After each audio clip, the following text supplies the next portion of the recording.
Энэ хадгалан зээлийн оршооны хууль бол бас өөр их том хууль л да.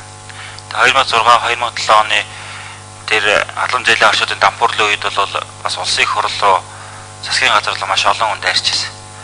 Та нарын гаргасан хуулиас болж ийм явдал гарлаа. Та нарын гаргасан хуулиас болж ийм олон охирол учрлаа гэж. Тэгээ бид нар бол энэ хууль нь зүгээр нэг одоо нэг эрдэм процессыг зохицуулдаг хуультай адилхан бас хандмааргүй байгаа юм л да. Тэгээ би юу асуух гэдэг юм бэ гэхээр энэ байнгын орооноос хуулийг шууд ийм олон зарчмын дүртэй санал хураалт байгаа хэрнээ шууд анхны хэлцүүлээр батлая гэдээ одорсон байна л да. Тэгээ би манай төрийн байгуулалтын байнгын ороо бол энэ хуралдааны дэг сахиулах асуудлыг хариуцдаг байнгын ороо л да.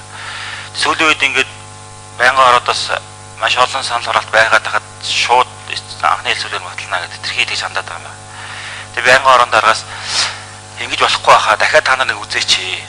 Дахиж анхаараач. Тэгээ эн чинь бүр шинжилсэн найруулга гэдэг. Тэгээд гişүү санаачлаа одсон хууль учраас нэлээд сайн үзэхгүй бол ийм нарийн хуулиуд дээр анзаарахгүй ганц хэрхэн зохицуултгүй юм орсноос болоод улс орныг хамарсан үйл явдал болж ирсэн удаа байна шүү дээ.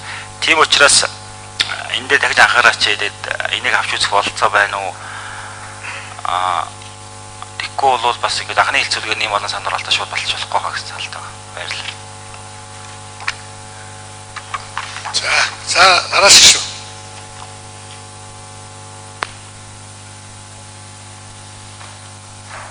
Тийм ээ өөрөө миний уншиг анхааралгүй тараасан материалыг анхааралтай уншсан байна зөв.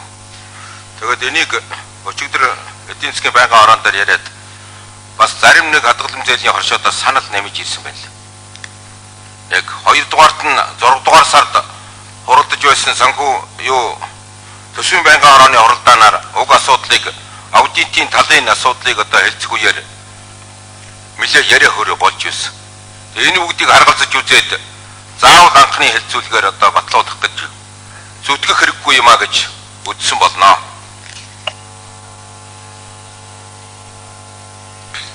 Тэгээд